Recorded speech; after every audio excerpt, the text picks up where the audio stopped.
Okay, so we're back with this binding energy business. At the end of last lecture, we came up with the idea that the binding energy of carbon-12 is 92 MeV. Now that's a small amount of energy, right? Remember, an MeV is like 10 to the negative 13th joules. Small number, but still we have this number. Okay, and that's the energy. That energy represents the mass lost when we put the nucleus together. And it also represents the energy required to remove all of the nucleons, to tear this thing apart. If I wanted to go from this to 2, 3, 4, 5, 6 separate protons and 6 separate neutrons. If I wanted to go from here to there, it would require 92 MeV. That's how much energy I've got to put into this thing to break it apart. Okay? Now, it doesn't require the same amount of energy for, suppose I were to do it one nucleon at a time, one proton or neutron at a time. It wouldn't require the same amount of energy every time. But there's this term known as the binding energy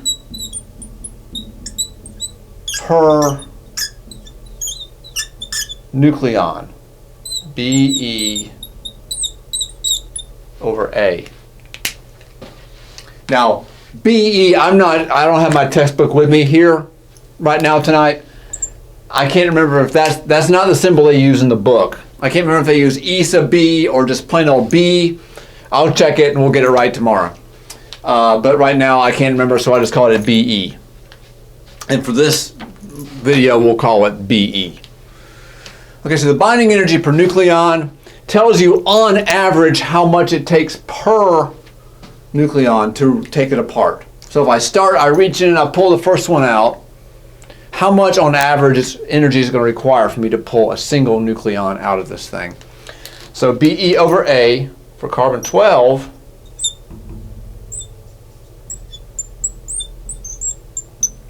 is 92 MeV, because that's the total binding energy, divided by 12.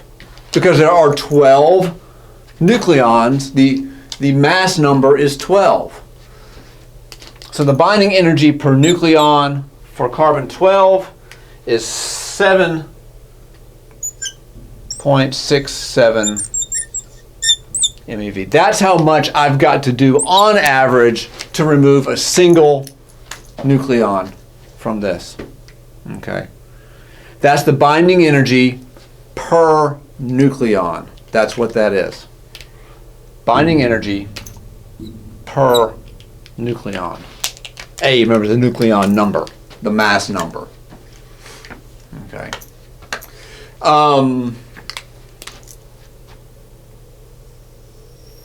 The binding energy per nucleon for uranium-238 is, I've got it right here on my phone, I looked it up a second ago, is similar. It is 7.57.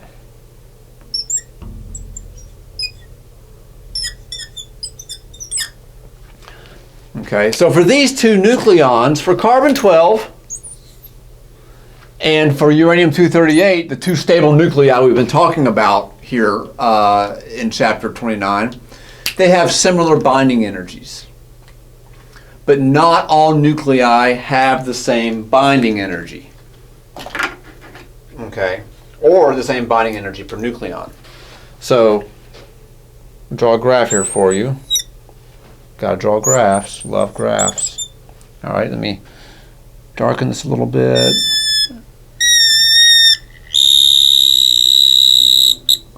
Wow, that was something, huh?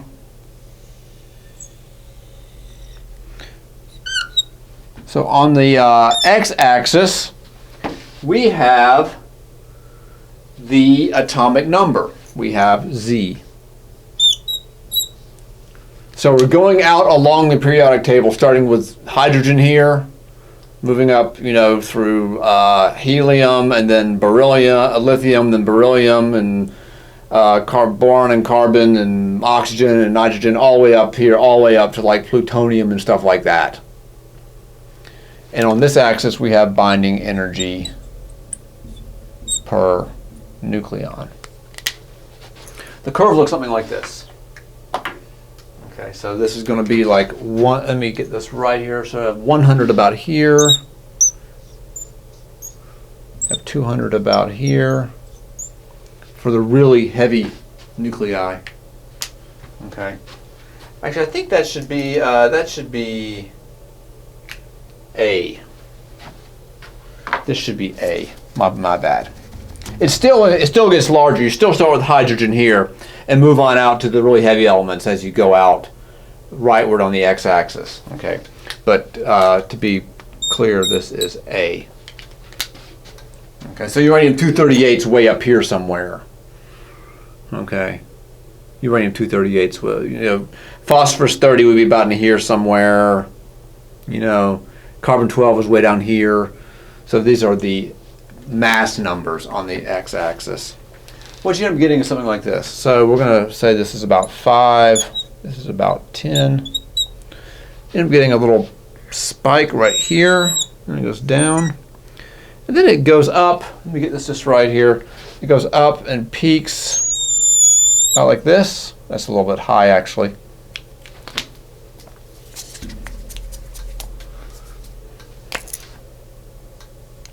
And it comes down slowly like that.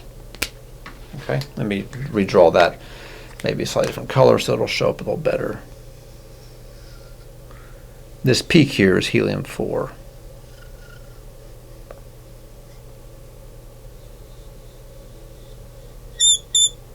Looks something like that. So there's a few elements here that are important. So this peak here is helium-4, which is very tightly bound. Up at the top here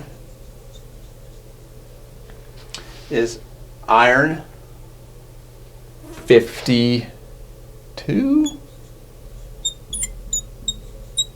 Oops, let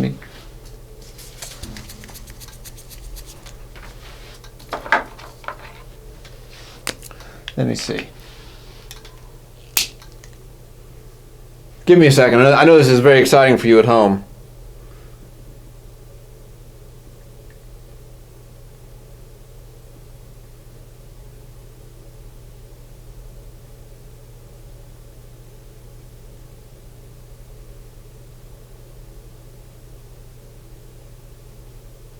Yeah, at the top. Sorry for that little dramatic pause there. This is iron 56, and I think that's 20.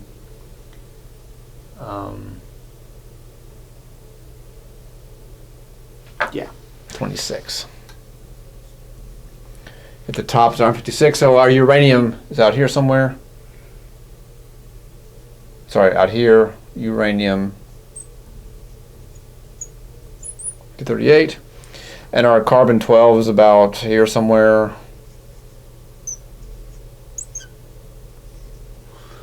Okay, now why have I drawn this? Because it's actually really important, and we'll talk about fission and fusion. We'll come back to this. The higher this curve is, the more stable the nucleus is. So iron 56 is the most stable nucleus of them all.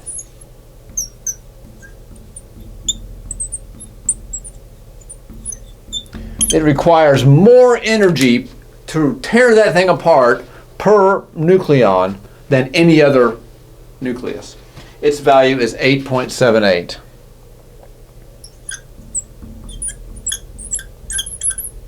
MeV per nucleon. That's its binding energy per nucleon.